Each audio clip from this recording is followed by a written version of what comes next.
छायाकार बंधुओं और प्यारे बच्चों, 77वें गणतंत्र दिवस के पावन पर्व पर मैं आप सभी को हार्दिक बधाई और शुभकामनाएं देता हूं। मैं यहां पर उपस्थित आप सभी का स्वागत और अभिनंदन करता हूं। आज मैं स्वतंत्रता सेनानियों व शहीदों को भी नमन करता हूं, जिनके बलिदानों से हमें गणतंत्र दिवस मनाने का यह गौरवशाली अवसर प्राप्त हुआ है। आज ही के दिन 76 वर्ष पहले सन 1950 को हमारा संविधान लागू हुआ था। इसी संविधान में हमें न्याय, स्वतंत्रता, समाज, विश्व का सबसे बड़ा संप्रभुता संपन्न लोकतांत्रिक गणराज्य बना। इस अवसर पर मैं बाबा साहेब डॉक्टर भीमराव अंबेडकर जी सहित संविधान सभा के तमाम सदस्यों को नमन करता हूं।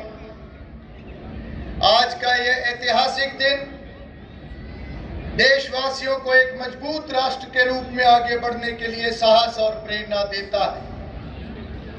इस दिन हम उन महापुरुषों को भी याद करते हैं जिन्होंने भारत को स्वतंत्रता दिलवाने और भारतीय संविधान को लागू करने में महत्वपूर्ण भूमिका निभाई।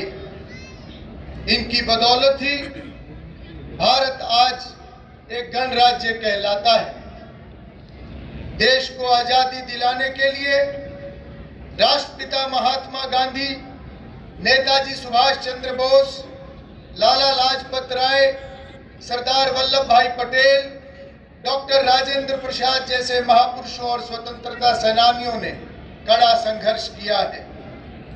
हम सभी ये जानते हैं कि भारतीय संविधान हमारे देश का वो महत्वपूर्ण दस्तावेज है, वो ग्रंथ है जो देश के शासन, नागरिकों के अधिकारों और सरकार के ढांचे को परिभाषित करता है। हमारा संविधान नागरिकों को समानता, स्वतंत्रता और न्याय जैसे मूलभूत अधिकार प्रदान करता है। यह सरकार के तीनों अंगों विधायिका, कार्यपालिका और न्यायपालिका के बीच शक्तियों का विभाजन करता है। संविधान देश की एकता और अखंडता को बनाए रखने के लिए अति आवश्यक है। यह न्याय और समानता के सिद्धांतों को बढ़ावा देता है, जिससे समाज में न्याय और शांति कायम रहती है। संविधान देश के विकास और प्रगति के लिए आवश्यक है, क्योंकि यह सरकार को नीतियों और कार्यक्रम को लागू करने के लिए एक ढांचा प्रदान करता है। इसलिए आज यह भी जरूरी है कि देश का हर नागरिक भी खुद को संवैधानिक मूल्यों के साथ जोड़कर अपने अधिकारों के प्रति जागरूक रहते हुए अपने कर्तव्यों का ईमानदारी से निर्वहन करे। भाई और बहनों, आज इस मौके पर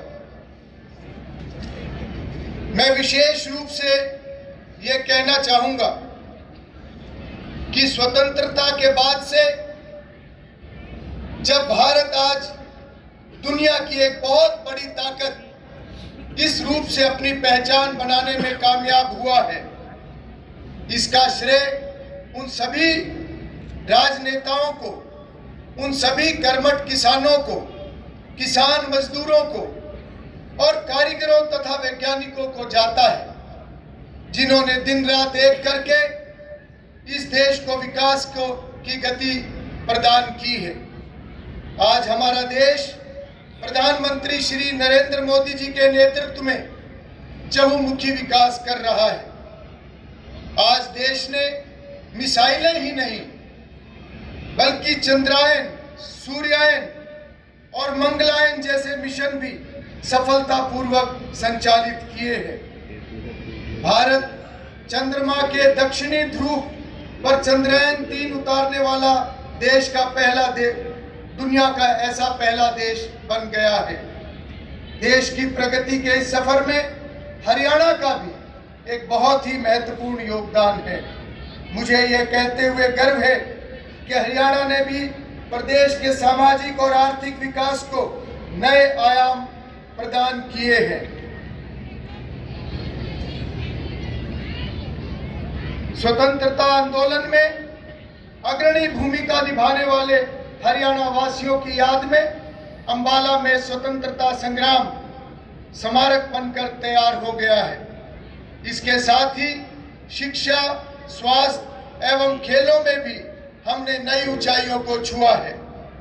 हमारी कितनी ही नीतियां और योजनाओं को देश के दूसरे राज्यों ने अनुसरण किया है। आज भी हरियाणा के नौजवान सेना में भर्ती होना अपनी शान समझते हैं। यही कारण है कि आज भारतीय सेना का हर 10वां जवान हरियाणा प्रदेश से ताल्लुक रखता है। हम अपने शहीदों के बलिदानों का कर्ज तो नहीं चुका सकते, परंतु उनके परिजनों की देखभाल करके उनके प्रति सम्मान अवश्य जता सकते हैं। मैं देश की सीमाओं की सुरक्षा करने वाले वीर सैनिकों के प्रति कृतज्ञता व्यक्त करता हूं। इस दिशा में हमने सैनिक व अर्धसैनिक कल्याण विभाग का गठन किया है। युद्ध के दौरान शहीद हुए हरियाणा के सैनिकों और अर्धसैनिक बलों के जवानों तथा अग्निवीरों के अनुग्रह राशि 1 करोड़ रुपए कर दी गई है। अग्निवीरों के लिए सीधी भर्ती में 10% आरक्षण का प्रावधान किया गया है। इसके अलावा 1984 के दंगा पीड़ितों के आश्रितों को सरकारी नौकरियां देने की प्रक्रिया भी शुरू कर दी गई है। अभी तक शहीदों के 418 आश्रितों को अनुकंपा के आधार पर नौकरियां भी प्रदान कर दी गई है। भाई और बहनों, सुशासन से सेवा के संकल्प के साथ जन सेवा का दायित्व संभालने वाली वर्तमान सरकार ने प्रधानमंत्री श्री नरेंद्र मोदी जी के सबका साथ सबका विकास और हरियाणा एक हरियाणवी एक के मूल मंत्र पर चलते हुए समस्त हरियाणा और प्रत्येक हरियाणवी की तरक्की और उत्थान की दिशा में निरंतर कार्य किया है। हमारा प्रदेश हरियाणा सद्भाव, सौहार्द, समान विकास, समरसता के साथ साथ उन बदलावों का साक्षी रहा है जिनसे हर आदमी का जीवन सरल, सुगम और सुरक्षित हुआ है। हमने जन सेवा और जनता के बीच दीवार बन चुकी व्यवस्था को न केवल बदलने का काम किया है, बल्कि ऐसी व्यवस्था देने का प्रयास किया है जिसमें जन जन को योजनाओं और सेवाओं का लाभ सरल तरीके से प्राप्त हो सके। देश की आजादी से लेकर लंबे समय तक गरीब कल्याण की बातें की गई हैं, लेकिन उनका लाभ पात्र व्यक्ति तक उस तरीके से नहीं पहुंचाया गया जैसे आज अंत्योदय के दर्शन के अनुरूप प्रदेश के सभी परिवारों को पहचान पत्र बनाया गया है, जिससे पात्र परिवारों को घर बैठे ही सरकारी योजनाओं का लाभ देना सुनिश्चित किया गया है। आज जनता और सरकार का सीधा संपर्क है। हमने प्रशासन में मानव हस्तक्षेप को न्यूनतम करने के लिए आईटी का बड़े पैमाने पर सफल प्रयोग किया है। आज हर सरकारी योजना को पारदर्शी तरीके से लागू किए जाने से घर बैठे ही गरीब को बेटी की शादी का 71,000 रुपए शगुन, बुजुर्ग, विधवा तथा दिव्यांगों को 3200 रुपए की मासिक pension, BPL card, Chirayu card का लाभ, किसानों को उनकी फसल का भुगतान कंप्यूटर की एक क्लिक के साथ सीधे लाभ पात्रों के खाते में पहुंच रहा है। आज किडनी रोग से पीड़ित रोगियों को सभी सरकारी अस्पतालों एवं मेडिकल कॉलेजों में निःशुल्क डायलिसिस की सुविधाएं मुहैया कराई जा रही है। आयुष्मान भारत चिरायु योजना के तहत 70 साल से अधिक बुजुर्गों को 5 लाख रुपए तक की स्वास्थ्य लाभ दिया जा रहा है। गरीब परिवारों के लिए आवागमन की सुविधा उपलब्ध कराने के लिए हैप्पी योजना शुरू की गई है। आज हर गरीब के घर पर, हर गरीब के सिर पर छत मुहैया करवाने के लिए प्रधानमंत्री आवास ग्रामीण तथा शहरी योजना के तहत 98,860 मकान दिए गए हैं, जबकि लगभग 50,000 मकान निर्माणाधीन हैं। हर गरीब को राशन मिलने में परेशानी ना हो, इसके लिए राशन वितरण व्यवस्था को पारदर्शी बनाया गया है। ऐसे योजनाओं का लाभ आज लोगों को घर बैठे मिल रहा है।